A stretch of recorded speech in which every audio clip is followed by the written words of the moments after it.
안녕하세요. 안녕하세요. 이민아입니다. 오늘은 여러분들과 함께 성령의 인도받는 삶에 대해서 나누고 싶습니다. 그런데 제가 사역하다가 우리 교회에 와서는 성령 얘기는 하지 말아주십시오 하는 분들이 계십니다.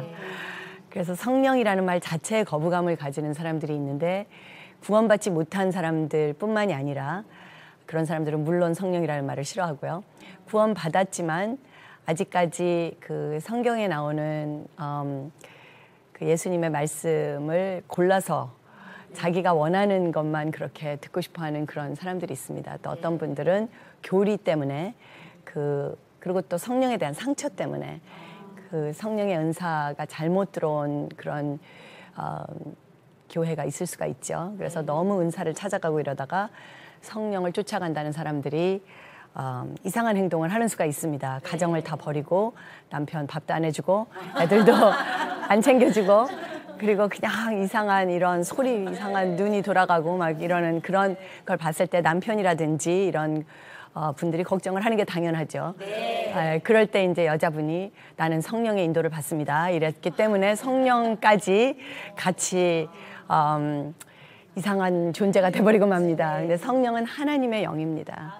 하나님의 영이 없는 기독교라는 건 있을 수가 없죠. 그러니까 우리가 좋은 소식이라는 게 뭐냐면 우리가 인간인데 죽을 수밖에 없는 죄로 묶여있는 인간인데 하나님의 영이 성령이 우리에게 임하신다는 것.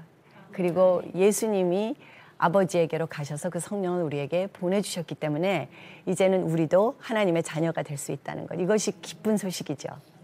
그래서 로마서 8장 14절을 보면은요. 제가 영어로 읽고 번역을 할게요. As many as are led by the Spirit of God, these are sons of God. 성령으로 인도받는 자마다 이들이 하나님의 자녀라고 했습니다. 그러니까 싸울 때요. 싸우지 말아야 되지만 성령은 나는 싫다. 성령이 없이 나는 예수를 믿겠다 하는 사람들이 있을 때 그 사람들을 정죄하거나 아니면 저 사람들을 무식하다 이렇게 하면 안 됩니다. 왜냐하면 그분들이 다 우리의 형제고 자매고 그분들 중에는 구원 받으신 분들도 계십니다. 그런데 가장 좋은 방법이 하나님의 말씀. 어떤 사람이든지 예수님을 믿고 교회 가는 사람은 예수님과 바울 사도가 한 말이 틀렸다고 하는 사람은 없습니다. 그러니까 우리의 말로 싸우지 말고 내 의견으로 얘기하지 말고 예수님이 하신 말씀 그리고 바울 사도가 한 이야기 또 베드로 사도가 한 이야기 그것을 주소까지 정확하게 몇 장 몇 절 이렇게 해서 정확하게 인용을 하면 그 말 자체에 능력이 있습니다. 그래서 말 자체가 그 말씀 자체가 싸워주십니다. 그래서 우리가 싸울 필요가 없어요. 우리는 온유하게 그 사람들을 사랑하면서 이런 말씀이 있어. 로마서 8장 14절에 무릇 성령의 인도받는 자들 이들만이 하나님의 자녀라고 했어. 이렇게 말할 때 그것은 하나님의 말씀이기 때문에 듣는 사람에게도 생명이 전파됩니다. 그러면 하나님의 아들에 대해서 지난 첫 번째 제가 나누었는데요. 하나님의 아들이 되는 권세를 예수님을 영접할 때 우리가 받는다고 했죠. 그러면 태어납니다. 아기로 태어나요. 태어나면 엄마 아빠가 길러줘야 되는데 이 아이가 귀머거리라고 생각해 보세요. 그래서 엄마가 얼르는 소리 또 엄마가 엄마 왔다 이러고 얘기하는 소리 이런 소리를 못 듣습니다. 그 다음에 이 아이가 장님이라고 생각해 보세요. 그래갖고 엄마가 그 아기가 이뻐가지고 안아주면서 빵긋빵긋 웃으면 그때 아이가 보면서 본딩 같이 하나가 되는 그 정서적으로 안정이 되는 그런 과정이 있습니다. 처음 그래서 생후 18개월이 굉장히 중요하다 그러죠. 근데 그 과정에 만일 이 아이가 장님이라고 생각해 보세요. 그러면 엄마가 자기를 보고 눈을 맞추고 웃는 그 아름다운 얼굴, 사랑 이런 것들을 볼 수가 없습니다. 그리고 이 아이가 만일에 그런 병이 있다고 하더라고요. 이렇게 만지기만 하면 막 아파서 절대로 견딜 수가 없는 터칭을 못하는 병이 있다고 하더라고요. 그러면 엄마가 안아주려고 하는데 다른 아이들은 안아주면 그 터칭을 통해서 우리 엄마가 나를 사랑하는구나 하면서 아이가 안정감이 오는데 이 아이는 엄마가 만지는 게 바늘로 찌르는 것처럼 아프면 거부하게 되겠죠. 이런 여러 가지 장애가 있는 아이들은 엄마와 그 건강한 이 하나됨이 없기 때문에 성장을 제대로 하지 못합니다. 심한 경우에는 감정적인 건 말할 것도 없고요. 감정적으로 완전히 셧다운이 돼버릴 뿐만이 아니라 심한 경우에는 아이가 신체적으로도 자라질 못해서 죽는다고 합니다. 그래서 어떤 아이들 이렇게 미수가 조수가일 경우에 잘 자라지 못할 경우에 이 터치 테라피라는 게 있어요. 그래서 엄마가 해주면 제일 좋고 엄마가 없으면 또 다른 사람이 계속해서 만져주고 사랑한다고 말해주고 그리고 눈을 맞춰주고 이러면은 의사들이 죽는다고 한 아이조차도 살아날 수 있다고 해요. 그러니까 우리가 태어난다는 거는 완전히 태어난다는 거죠. 그러니까 거듭난다는 건 태어나는 거예요. 아기로 태어났는데 이 아기가 제일 먼저 해야 되는 것이 귀가 제대로 열렸는지 잘 보이는지 그리고 이 터칭하는 만져주는 것을 받아들일 수 있는 그러한 이 건강한 피부가 있는지 그런 것이 굉장히 중요합니다. 그래서 여기서 하는 이야기가 성령의 인도함을 받는 자가 하나님의 자녀라고 했어요. 그러니까 우리가 하나님의 자녀로 태어나면 제일 먼저 일어나는 일이 하나님이 우리에게 아버지시기 때문에 말씀하기 시작하십니다. 성령으로 말씀하십니다. 그리고 우리를 바라보십니다. 그 눈빛으로 내가 너를 이렇게 사랑한다. 하나님과 바라보는 그 게이즈, 하나님을 바라보는 것이 가능해집니다. 그리고 하나님 만져주세요. 하나님이 오셔서 안아주시고 또 만져주시고 내가 너를 사랑한다. 이렇게 세 가지로 하나님께서 표현을 해주시는데 엄마 아빠에게서 아이가 사랑을 받는 것처럼 우리도 하나님에게서 사랑을 받아야 큽니다. 그래서 하나님의 사랑을 받아들이지 못하면 제가 아까 얘기한 그런 질병이 있는 아이들처럼 눈을 보지 못하는 장님인 아이들처럼 또 귀를 못 보는 아이들처럼 이 하나님과의 반딩이 안 돼요.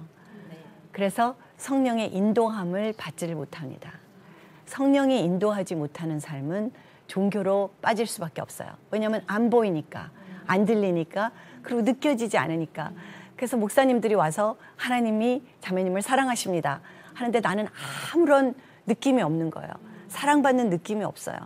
또 하나님께서 어떤 사람을 통해서나 아니면 직접 아니면 말씀을 통해서 내가 너를 사랑한다. 너는 나에게 중요하다. 내가 너를 쓸 것이다. 이렇게 말씀해 주시는데 그 소리가 들리질 않습니다. 그러면 하나님은 나를 사랑하지 않나 봐. 나는 하나님에게 어떻게 하면 하나님 마음에 드나. 이러면서 하나님과 단절된 신앙생활이 시작되기 때문에 그런 사람들이 하나님을 사랑 안 하는 게 아니에요. 그런 사람들이 구원을 안 받은 게 아닙니다. 그런데 이 사람들은 성령의 인도받지 못하는 그 장애가 있는 거나 똑같은 거예요. 그 장애가 나아야지만 하나님의 아들로 온전하게 살 수가 있습니다. 그래서 성령으로 무릇 인도받는 삶, 그 삶이 바로 거듭난 하나님의 자녀의 삶이에요. 제가 성령에 대해서 몰랐어요. 저는 성령에 대해서 전혀 모르고 우리 친구가 이렇게 영접 기도를 하면 구원을 받고 교회 다니면 좋은 일들이 많이 생긴다고 그래서 교회를 갔습니다. 그래서 92년에 영접 기도하라고 그래서 저는 그게 무슨 소리인지도 모르고 앵무새처럼 따라했어요. 당신은 나의 주님이십니다. 주님이십니다. 이렇게 말을 했지만 제 마음으로부터 정말 제 인생을 하나님에게 드린 적은 한 번도 없었습니다. 근데 교회에서 우리 목사님이나 이 전도사님들이 제가 그런 걸 몰랐어요. 왜냐하면 제가 너무 완벽하게 그 교인 노릇을 했기 때문에. 그래서 너무나 좋으신 말들 제자 훈련을 시켜주셨지만 저는 죽어 있었기 때문에 하나님의 살아있는 말씀이 들어오지 않았고 그리고 성령의 인도받는 삶이 시작되질 않았어요. 성령이 인도하지 못하니까 교회를 나가는데 보니까 내가 뭐 잘못하는 게 너무 많은 거예요. 옆에 있는 자매는 보니까 새벽에 막 일어나고 싶대요. 일어나가지고 교회를 가고 싶다는 거예요. 근데 나는 왜 교회가 가고 싶지 않지? 그러면 나는 혼나면 어떡하지 하나님한테? 근데 그 자매가 보니까 막 기도도 응답을 받고 자녀도 잘 되고 얼굴도 환하고 그게 원하는 거예요. 내가 나도 저렇게 됐으면 좋겠다. 그래갖고 흉내를 내기 시작했습니다. 새벽에 기도를 가면 축복을 받나 보다. 그래서 저도 새벽에 일어나기 싫은데 억지로 막 짜증 부려가면서 알람을 3개를 해놓고 또 울리면 죽였다가 조금 있다가 또 울리면 또 죽였다가 이러면서 그러니까 저의 얼굴에는 짜증이 있겠습니까? 기쁨이 있겠습니까?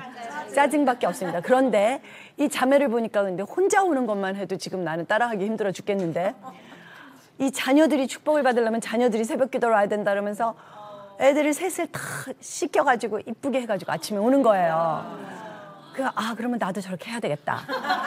근데 우리 애들은 말을 안 들어요. 그래가지고 막 야단치고 안 일어나는데 막 잡아당기고 이러면서 차에다가 실어가지고 도착할 때쯤 되면 힘이 듭니다. 제가 힘이 드는데 거기 가서 보니까 내 옆에 딱 그 자매님이 앉는데 이 자매님은 안 힘들어 보이는 거예요. 그럼 짜증이 납니다. 제가 더 짜증이 나요. 그 다음엔 그 자매님 미워집니다. 그 다음에 나는 지금 힘이 들어서 졸려가지고 꾸벅꾸벅 졸고 있는데 갑자기 막 너무 좋지 그러고 찌릅니다. 그러면 좋아. 그 다음에 거짓말을 하게 됩니다. 위선이 들어오게 돼요. 왜냐하면 내가 진짜 내 마음에 지금 일어나는 일을 들키고 싶지 않기 때문에. 이래서 내가 하고 싶은 것과 나 자신과의 괴리가 생겨요. 그게 로마서 7장입니다. 로마서 7장에서 누가 그랬냐면 우리가 알기에 예수님 다음으로 정말 성령으로 하나님의 계시 3층 천국까지 갔다 왔다는 가장 많은 서신을 쓴 바울 사도가 내 안에 있는 것이 나로 하여금 죄를 짓게 한다. 내가 하고 싶은 것은 하지 않고 내가 하고 싶지 않은 것은 내가 한다. 그것은 내가 아니라 내 안에 또 다른 지체가 있다. 이렇게 말했어요. 이거는 지체가 있었다 이렇게 말한 것이 아닙니다. 내가 옛날에는 그랬는데 지금은 예수님 만나서 성령 받았기 때문에 지금은 내가 이런 게 하나도 없다. 나는 갈등이 하나도 없다. 이렇게 말한 것이 아니에요. 지금 진행형으로 나에게 이런 갈등이 있다고 고백했습니다. 우리 안에 우리를 하나님을 따라가지 못하게 하는 죄성이 있습니다. 그것은 바울에게도 있고 그것은 이사야에게도 있었고 그것은 베드로에게도 있었고 그 죄성이 없었던 사람은 예수 그리스도 한 분밖에 없었습니다. 그래서 우리가 바울 사도도 힘들었다는데 우리가 힘들지 않을 수가 없습니다. 그래서 그걸 인정하는 것이 저는 진짜 신앙생활의 시작이라고 생각해요. 내가 진짜 누군지 내 안에는 일어나기 싫고 자고 싶은 죄성 그리고 하나님에게 가지 않고 내 맘대로 하고 싶은 죄성 그리고 하나님에게 기대는 거는 싫고 내가 내 맘대로 내 컨트롤로 내 가정과 내 교회와 내 사역과 내 나라를 다스리고 싶어하는 그 죄성이 누구에게나 있다는 것을 인정하면 그러면 로마서 8장 14절이 무슨 소린지 그때야 이해가 갑니다. 내가 하나님의 아들로 다시 태어나면 성령이 그때그때 인도해 주시지 않으면 하나님의 아들로서 삶을 살 수가 없다는 뜻이에요. 왜냐하면 내 안에는 사람의 아들, 우리 어머니 아버지의 딸, 죄 안에서 잉태되어서 죄 쪽으로 가고 싶어하는 그 너무나 강한 성향이 우리가 이 몸을 벗어버리는 그 날이 끝나서 우리가 정말 천국 가는 그날까지 계속 있다는 뜻입니다. 그런데 바울 사도가 7장에서 나는 공고한 자로다. 누가 이 사망의 몸에서 나를 건지랴. 이렇게 고백한 바로 이후에 8장 1절에서 이렇게 신나는 고백을 합니다. 그런데 예수 그리스도 안에 있는 자에게는 이제 결코 정죄함이 없다. 무릇 성령으로 인도받는 자는 다 하나님의 아들이라. 누구든지 예수님을 주로 영접하는 자에게는 하나님의 아들이 되는 권세를 주셨다. 이것이 기쁜 소식이에요.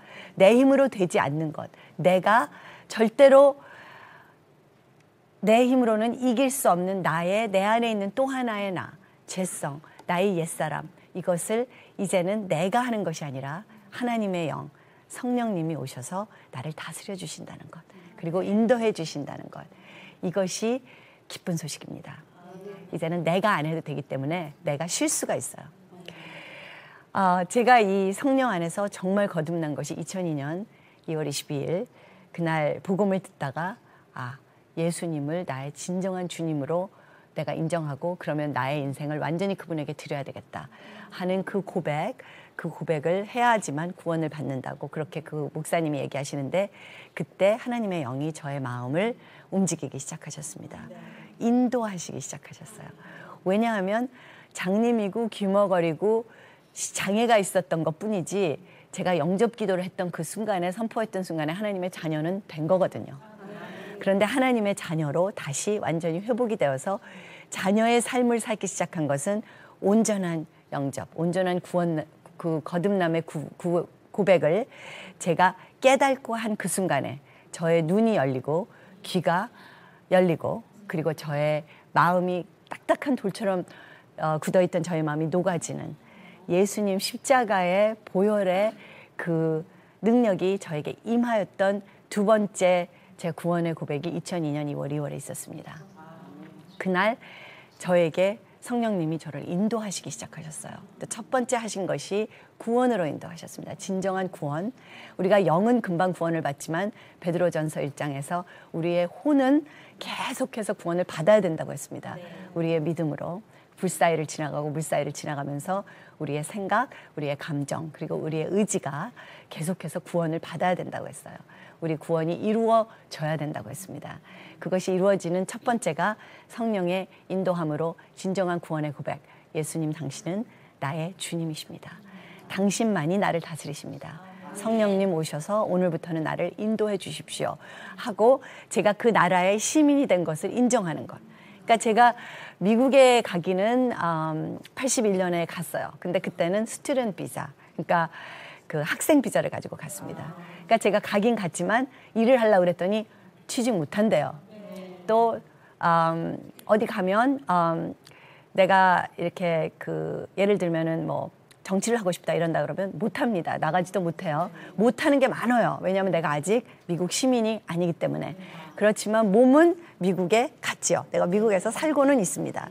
그런데 요새는 뭐 소셜 시큐리티라든지 이런 것도 잘 안 줘요. 학생 비자로 가면 비자가 아직 시민권이 안 된 거예요.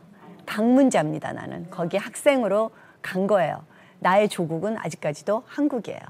그런데 거기에서 그 대신에 하지 말라고 그러는 것도 별로 없더라고요. 세금 내라고 하는 것도 별로 없고 세금 안 내도 됩니다. 시민으로서의 권리가 없는 대신에 시민으로서의 의무도 없어요. 그러니까 아무렇게나 살아도 돼요. 그런데 제가 거기서 89년에 8년이 지난 후에 검사로 취직을 하려고 알아봤더니 법대까지 다 나왔는데도 검사가 되려면은 미국 시민이어야 된다는 거예요.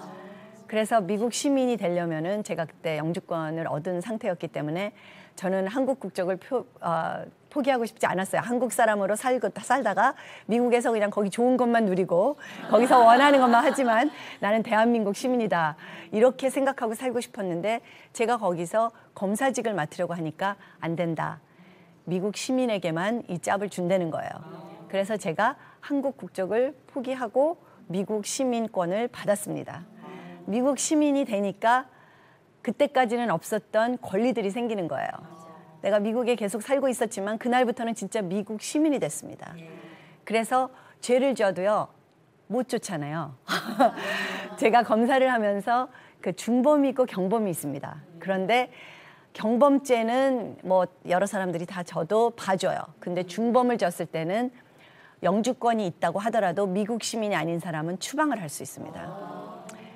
그러니까 뭐 강도를 한다든지 아니면 누구를 강간을 한다든지 이런 중범을 짓게 됐을 경우에 내가 거기에 이제 유죄 판결을 받으면 너 미국 시민이 아니냐 꼭 물어봅니다.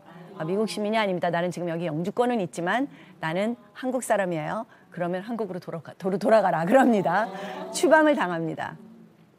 그런데 미국 시민인 경우에는 중범을 지어도 감옥엔 가지만 미국에서 추방을 못 시켜요. 그 권리가 생깁니다. 미국에서 언제까지나 살 수 있는 권리가 생겨요. 그렇지만 미국 시민이 되고 나면 세금을 내라고 합니다. 그리고 투표를 해야 돼요. 해야 되는 것들이 생겨요.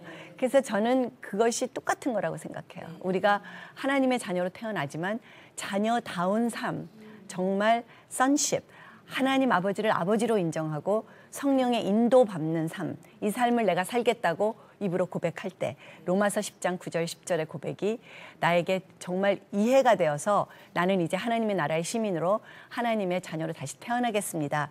이렇게 입으로 고백할 때 내 인생이 완전히 바뀝니다. 그 고백은 쉽게 하는 고백이 아니에요. 그 고백을 하고 나면 그 고백 때문에 하나님 아버지가 이제는 내가 쟤를 길러야 되겠다 하고 아버지로 오십니다.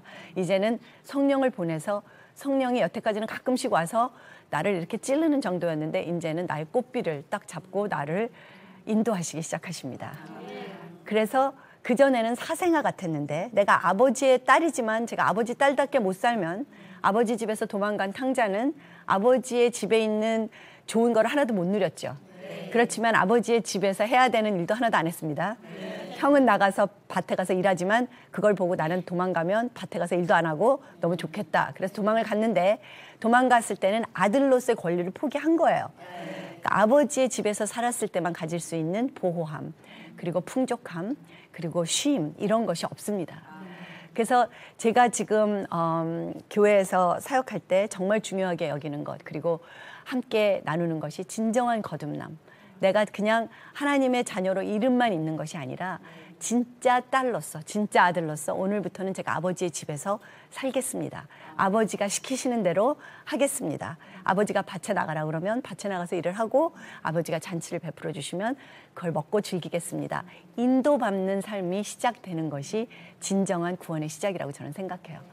그래서 2002년에 제가 그렇게 구원을 받고, 그날 고백은 다른 날 고백하고 틀렸어요. 성령님이 인도하셨기 때문에 제가 눈물이 나오면서 내가 정말 인도받지 않은 삶을 살면서 지난 10년 동안 종교생활 했던 것에 대한 회개, 그리고 진짜 하나님을 하나님답게 섬기지 못했던 거에 대한 회개, 그리고 나의 가족들이나 내 주위에 있는 사람에게 사랑을 베풀어 주지 못한 거에 대한 회개, 이러한 것들이 샘나는 자매가 막 울면서 회개하는 거 보면 내가 부러워가지고 그냥 따라가지고 나도 따라해서 억지로 했던 종교적인 회개, 그거하고는 정말 틀린 거예요. 그래서 그때 그 자매가 그렇게 울었었구나. 막 우는데 나는 왜 우는지도 모르고 죄를 되게 많이 졌나 보다 저 사람은. 나는 너무 착하게 살아가지고 저렇게 은혜를 못 받나 봐. 진짜 그렇게 생각했다니까요, 제가. 왜냐면 이 사람 막 찬양하면 우는 거예요. 하나님 용서해 주세요.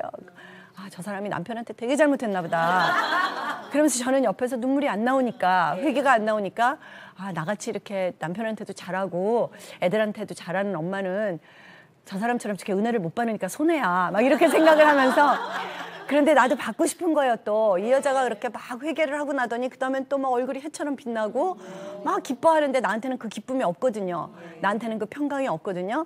흉내 내는 거예요. 그 다음에 또 나도 잘못한 생각도 안 나는데, 하나님 잘못했습니다. 용서해 주십시오. 나도 저 사람 가진 거 나도 주세요. 이렇게 10년 동안 제가 종교생활을 했거든요.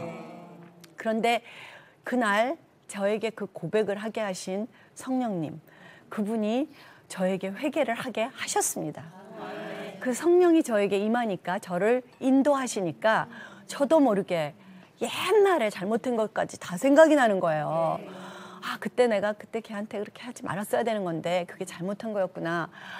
내가 처음에 연애할 때 딴 것이 안 보여가지고 우리 어머니 아버지 마음을 너무 아프게 했었구나. 막 이런 게 갑자기 막 생각이 나면서 저도 모르게 눈물이 펑펑 나면서 그날 이것이 성령이 인도하시는 세례구나. 저의 마음이 살아나기 시작했어요.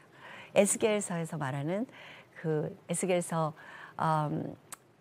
그러죠. 하나님이 내가 너의 마음에서 그 딱딱하게 굳은 돌 같은 그 마음을 제어버리고 너에게 나의 마음, 나를 느끼는 마음을 주겠다. 그날 하나님이 저에게 그 마음을 주시기 시작하셨어요. 그런데 그러면 아프기 시작합니다. 왜냐하면 우리 마음이 왜 딱딱해지냐면 상처받기 싫어서, 느끼면 자꾸 아프니까 안 느끼려고, 사랑 안 하려고. 제가 42년 동안 그렇게 살았거든요.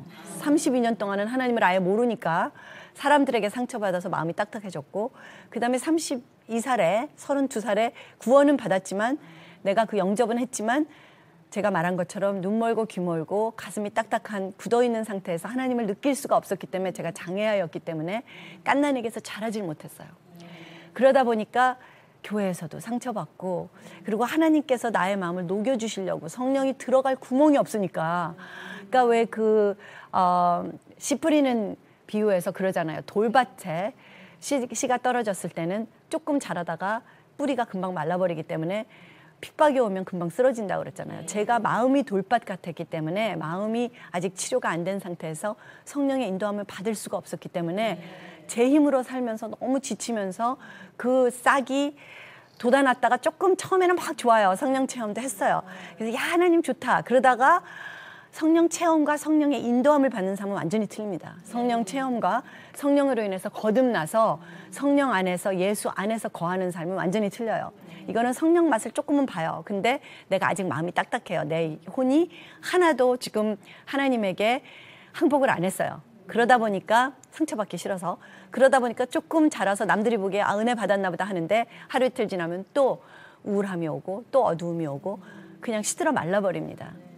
마음이 옥토가 되어야지만 거기에 씨를 뿌렸을 때 그것이 자라난다고 했어요. 그러니까 하나님이 자기 자녀가 되었기 때문에 처음에 하시는 일이 뭐냐면 마음을 옥토를 만들기 위해서 여러 가지 상황을 허락하십니다. 마음이 가난한 자는 복이 있나니 이들이 하나님의 나라를 본다고 했어요. 그 말은 무슨 소리냐면 마음이 가난하지 않은 사람은 하나님 나라를 못 본다는 소리입니다. 제가 마음이 가난하지 않았기 때문에 하나님 나라가 안 보이는 거예요. 하나님이 이렇게 좋은 거를 가지고 와서 내가 너를 사랑한다. 하나님의 나라는 사랑이거든요. 예수님이거든요. 내가 이렇게 너를 구원했다 하는데 그것이 안 보이는 장님 어린아이처럼 안 보였어요. 마음이 낮아지질 않았기 때문에. 마음이 가난해야지만 천국이 보입니다. 그리고 그 다음에 니고데모가 못 알아들어서 아니 어떻게 엄마 뱃속에 들어갔다 또 나옵니까? 나 이거 무슨 소리인지 못 알아듣겠습니다. 그러니까 내가 영적인 것을 이렇게 이해를 못하면 이 땅에 있는 거를 내가 얘기해도 네가 말을 못하면 하늘나라를 어떻게 내가 너한테 말해줄 수가 있느냐. 그러고 나서 예수님이 거듭나야지만 하나님의 나라에 들어갈 수가 있다고 했습니다. 봐야지 들어가는 거예요. 내가 아빠의 얼굴을 보고 눈을 봐야 아버지 안으로 내가 들어갈 수 있는 거예요. 아버지의 사랑이 내 안에 들어오고 내 사랑이 아버지 안에 들어가서 하나가 됨. 내가 아버지 안에 거하는 것. 내가 예수 안에 있는 자에게는 결코 정죄함이 없다고 하는 그 예수 안에 들어가는 것. 예수 안에 들어가는 것이 하나님의 나라에 들어가는 것, 시민이 되는 거예요. 그 나라에 속하는 것입니다. 그러려면 맨 처음에 눈 위에서 비늘이 떨어져서 나를 쳐다보는 그분의 아름다운 눈, 사랑이 보여야 돼요. 그러려면 내 마음이 가난해져야 됩니다. 왜냐하면 마음이 가난한 자는 복이 있나니 그들이 하늘나라를 볼 것이라고 했어요. 우리가 정말 괴로울 때, 내 힘으로 해결되지 않는 문제가 생겼을 때 하늘나라가 보이기 시작합니다. 그래서 그 10년 동안 저의 한없이 높았던 마음이 한없이 낮아지기 시작했습니다. 제가 구원받았던 그 상태에서는요, 제가 1992년에 구원받았을 때 좋은 곳에서, 좋은 집에서 좋은 차를 타고 좋은 옷을 입고 그리고 아주 좋은 직장에서, 그리고 32살이니까 젊고 건강하고 남들이 뭐 못생겼다고도 안 했어요 그때는. 그러니까 제가 그때 관심이 있었던 거는 내가 얼마나 이쁜가, 내가 얼마나 이 몸매가 좋아야 돼. 그래서 그때 이제 미국에서는 사이즈가 여러 가지가 있는데 저는 완전히 강박적으로요, 이 사이즈 2번 넘어가면 저는 죽는 줄 알았습니다. 그래가지고 3번만 되면은 막 다이어트를 하고, 그래갖고 이제 옷을 입었는데 태가 나야 되거든요. 그래서 그러면서 살았어요 제가. 그러니까 하나님이 어떻게 들어오실 수가 없는 거예요. 왜냐하면 하나님한테 기도를 하는 것이 아니라 우선 몸이 안 좋아졌다 그러면 얼른 가서 건강식품 쫙 리서치 해가지고 짜자작 해가지고서는 하면 또 몸이 좋아져요. 건강하니까. 그러니까 나는 이렇게 했더니 누가 그래서 난 요새 몸이 좀 안 좋아 그러면 운동해.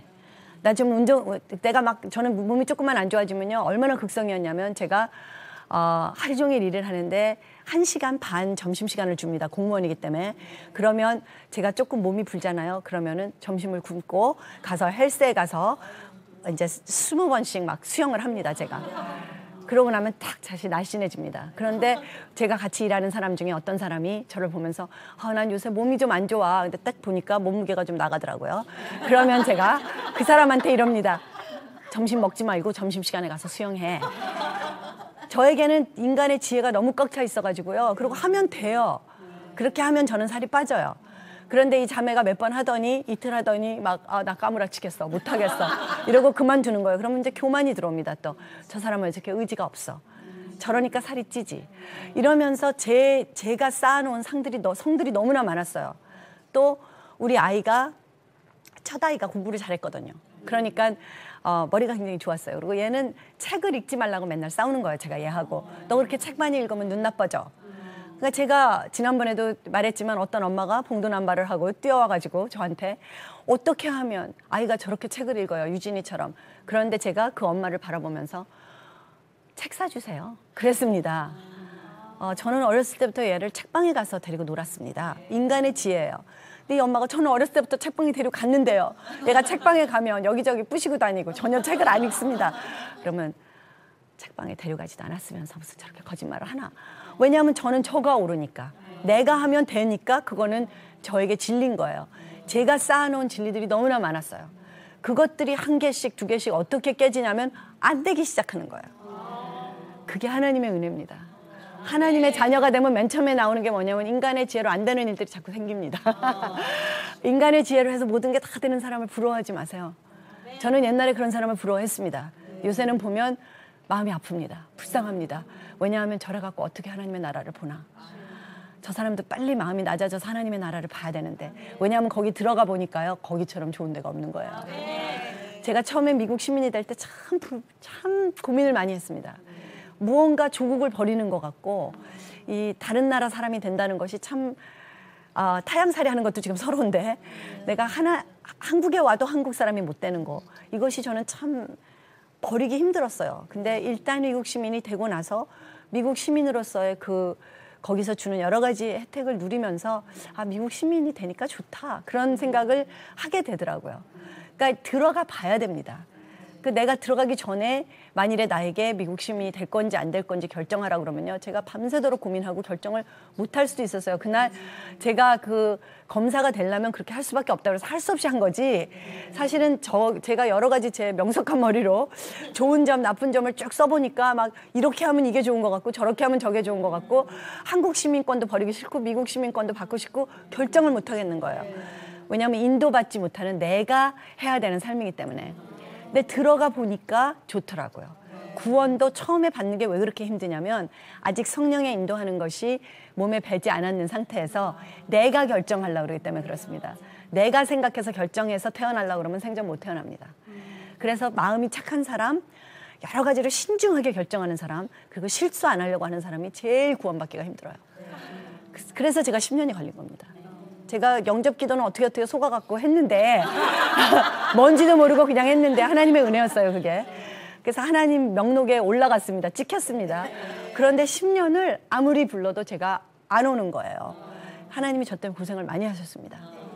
그래서 그 기간 동안이 저에겐 정말 광야의 기간이었어요. 그 기간 동안에 하나님을 알기 위해서 하나님이 여러 가지 상황을 허락하셨는데, 이스라엘 백성들처럼 하나님한테 또 삐지고 하나님한테 또 불만하고, 왜냐하면 아직도 내가 왕이니까 내가 모든 걸 결정하는 과정에서 하나님이 틀린 것 같은 거예요. 그럼 하나님 틀렸다고 또 야단치고, 새벽에 가서 막 하나님 이건 이렇게 하시면 안 되잖아요, 이렇게 하면 누가 하나님 섬기겠습니까, 이러고 막 또 하나님 야단치고. 제가 이런 기가 막힌 신앙생활을 10년을 했는데, 그래도 저를 버리지 않으시고 끝까지 하나님께서 문 밖에서 빙빙 도시면서 기다리시다가 드디어 그 당시에 제가 마음이 굉장히 가난해졌습니다. 왜냐하면 우리 둘째 아이가 첫 아이하고는 전혀 틀리게 제 지혜로, 저는 애들을 책방에만 어렸을 때부터 데려가면 책을 읽는 줄 알았거든요.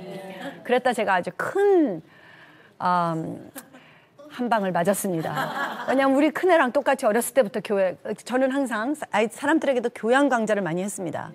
요새도 사람들이 교양 강좌를 해달라는데 제가 웃습니다. 교양 강좌 해도 아무 소용이 없습니다 하고 제가 웃습니다. 하나님 얘기는 하지 말고 성령 얘기는 하지 말고, 변호사님 아이들이 어떻게 잘 될 수 있는지 교양 강좌를 좀 해주세요. 저에게 인간의 지혜를 완전히 없애는데 지금 20년이 걸렸는데, 그래서 저에겐 하나도 남아있지가 않습니다. 저는 성령님이 인도해 주시지 않으면 제 아이하고 어떻게 대화해야 되는지, 어떻게 말해야 되는지 하나도 모릅니다. 아침마다 일어나서 그렇게 기도해요. 예수님, 성령님, 하나님, 오늘 하루 제가 무슨 말을 할지, 우리 애가 말을 하면 어떻게 반응할지 오늘 저를 확실하게 인도해 주세요. 오늘부터 제 입에서 나오는 말은 제 것이 아니고 당신의 말이 되기를 원합니다. 하루를 그렇게 하고 시작하기 때문에 다른 사람 아이를 기르는 거에 대한 조언을 할 지혜가 제 머리에 남아있지가 않습니다. 내가 아는 것들을 없애야 하나님의 것이 보이기 시작합니다. 마음이 가난해져야 그분의 음성이 들리기 시작해요.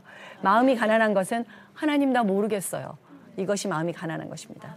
하나님 나 어떻게 해야 되는지 모르겠습니다, 아버지 도와주세요. 인도받는 삶은 양의 삶이에요. 양들은 머리가 나쁩니다. 양들은 머리가 아주 나쁩니다. 양들은 자기 혼자 살 줄 아는 게 하나도 없어요. 양들은 목자가 없으면 굶어 죽어요. 양들은 목자가 없으면 길을 잊어버립니다. 양들은 목자가 없으면 정신병이 걸려요. 너무 두려움이 많아가지고. 얘네들이 아주 겁이 많아요. 그래가지고 양이 걸리는 병 중에 제일 심한 정신병이 뭐냐면 목자한테서 도망가는 병입니다. 그게 진짜 있어요. 그래갖고 목자가 잠만 자면은 구멍을 뚫고 도망가는데, 얘는 딴 거는 하나도 못하는데 도망가는 데는 머리가 비상합니다. 그래서 목자가 얘 때문에 아주 속이 상해 죽겠는 거예요. 그래서 왜냐하면 목자는 이 양이 자기를 떠나면 죽는 걸 압니다. 그러니까 어떻게 해서든지 막 묶어놓고 별짓을 다 해도 목자가 자면 그걸 다 뜯어가지고서는 도망가는 아주 기가 막힌 재주가 있는 것이 제 생각에는 그게 귀신 들리는 게 아닌가 싶습니다. 아무튼 양이 그게 그런 병이 걸린대요. 그러면은 이런 도망가는 병이 걸린 이 양들은 목자를 안 따라다녀요. 목자에게 상처받은 양입니다. 그래서 도망가요. 도망가면 목자에게서 도망가면 어디가 좋은 데가 있다고 생각을 합니다. 근데 제 생각에는 이 양이 다른 양들보다 조금 IQ가 높은 양이 아닐까 싶습니다. 왜냐면 다른 양들이 자기가 바본 걸 아는 거예요. 마음이 가난한 양들이에요. 나는 목자가 없으면 죽어. 그리고 그냥 가만히 자라 그러면 누워서 잡니다. 근데 얘는 왜 자야 돼? 회의합니다. 왜 목자가 자라 그런다고 자야 돼? 내가 안 졸린데. 그리고 이 목자가 나를 푸른 초장으로 데려갈지 안 데려갈지 어떻게 알아? 주위에 있는 양들까지 선동을 합니다. 그러다가 다른 양들이 안 따라오면 나라도 가야 되겠다. 나는 내 인생을 찾아야 돼. 나는 내가 누군지를 알아야 돼. 이 철학적인 양입니다, 이 양이. 제가 그런 양이었어요. 그래갖고 양이 도망가요. 도망을 가는데 이 도망갈 때까지는 이 목자에게서 도망가는 것이 아주 인생의 목표입니다. 그래갖고 어디에 구멍이 있나. 낮에는 목자가 무서워서 못 도망가다가 자면 막 그러다가 드디어 성공을 하면 굉장히 기쁩니다. 내가 드디어 이루었다. 근데 나가보니까 나가면 뭐가 있냐면 늑대가 있습니다. 나가면 뭐가 있냐면 길이 있는데 길을 못 찾아요, 얘가 지 머리로. 지가 되게 똑똑한 줄 알고 갔는데 막 뛰어가다 보니까는 찡 미끄러지는데 보니까 절벽이에요. 그래갖고 대롱대롱 달려갖고 매 이러고 있으면은 이 양 때문에 속이 상해갖고 잠을 깊이 못 자시는 우리 목자님께서 어디서 매 소리가 들리는 것 같아. 그러고 딱 깨십니다. 쉬어보니까 한 마리가 없는 거예요. 100마리 중에 보니까 한 마리가 꼭 도망가는 애가 있는데 그러면 이 목자가요. 이놈 또 도망갔구나. 오늘은 가서 죽어라. 이러고 그냥 잠이 드는 것이 저는 정상이라고 생각해요. 왜냐하면 얘가 한두 번 도망가는 애가 아니거든요. 얘 찾다가 99마리 양들이 아주 그냥 데모가 일어나고 난리가 났었거든요. 그런데 이 목자가 이 양을 찾아갑니다. 그 요한복음 10장에 보면 예수님이 그러셨어요. 내 양은 내 음성을 안다. 내 양은 내 음성을 안다. 이 도망가는 양은 아직 내 양이 아니에요. 근데 내 양을 삼으려고 그렇게 찾아다시는 분이 바로 예수님이세요. 저를 10년을 그렇게 찾아오셨습니다. 그러다가 2002년 2월 20일에 제가 완전히 항복을 하고 나는 이제 예수님 양이 되겠습니다 했을 때 구원이 이루어지기 시작하는 것입니다. 오늘부터는 도망 안 가겠습니다. 예수님이 인도해 주십시오. 당신이 나의 목자가 되어 주십시오. 저는 해보니까 안 됩니다. 이것이 마음이 가난해진 양이 정신병이 낫는 유일한 방법입니다. 그래서 언제 그러냐면 언제 이 양이 마음이 가난해지냐면 자기가 머리가 나쁘다는 걸 언제 아냐면 절벽에 대롱대롱 매달려 있을 때 땅끝에 가서 찍 미끄러져가지고 죽기 직전까지 갔을 때 우울증과 자살 충동과 막 자기가 멋대로 살았는데 안 된단 말이에요. 자녀가 맘대로 안 돼요. 자녀가 학교를 어렸을 때부터 내가 다른 사람한테 그렇게 가르친 것처럼 저는 1살 때부터 책방을 데리고 왔습니다. 잘 때마다 책을 읽어서 재웠어요. 그런데 얘가 10살이 돼도 책을 안 읽는 거예요. 안 되는 거예요. 절벽에서 찍 미끄러져가지고 떨어져서 지금 죽고 싶은 일부 직전이 되었을 때 저희 목자가 저를 다시 찾아오셨어요. 이제 집에 가자. 근데 오늘부터는 너 도망가면 안 된다. 그때 네, 예수님, 제가 오늘부터 도망 안 가겠습니다.